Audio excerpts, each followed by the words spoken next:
Here we have a battery from a business customer of ours. I don't know where to start. First of all, the battery is very dirty, and if you don't clean your battery before you come in, there's a cleaning fee. There's a cleaning fee. And the cleaning fee is very expensive since we use Ramlösa. Yeah. So now we can start, and this is actually a little bit scary, and if you encounter this, you will be scared. The negative from the charging port has short-circuited with the positive, and there was probably a small flame or something, and there's a big chance that this flame can ignite again. But I have worked a lot with batteries, and I know that this is not dangerous, but it is very scary. This cannot start a fire unless you hold a tape roll up like this or something. It's scary, but these wires are so thin and any kind of short circuit is too small to ignite anything inside the battery or around it. And from what I can tell, the damage is already done.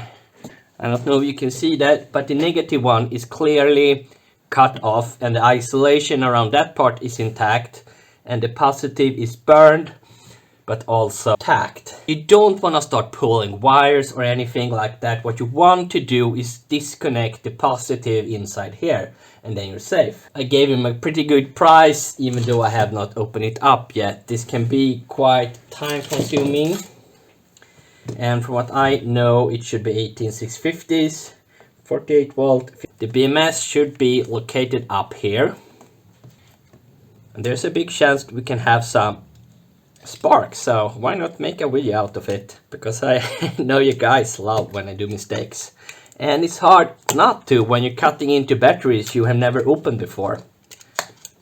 Usually this customer has a lot bigger batteries. Yeah, and there's like 2 centimeters up here where we have the BMS, and we don't want to fold that positive over the negative. We don't know how damaged it is inside the pack. We can be pretty sure we can cut over here without damaging anything.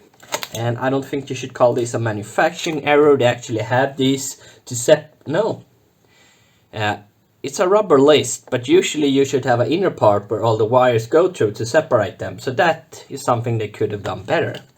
Bend and have a look. Here's the negative terminal. We could also disconnect that. But since the GST is connected to the BMS, we can still have, yeah, all the wires are going on this side. So this is where we want to, yeah, here is the positive. Yeah, we're gonna do the only safe thing there is to do, disconnect the positive. We're also gonna need to replace some of the wire as well to have it the same length. We will solder it off to keep the nickel strip. Need this to hold up, so I will put something over there, and I also need something like this to pull with, to pull on the wires.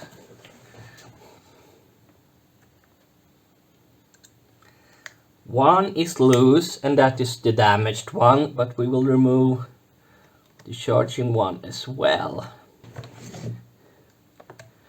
Now the wires are removed safely, and there is insulation against them, so now there is nothing that can be damaged here unless there is different voltage between. Now no, there is just nothing.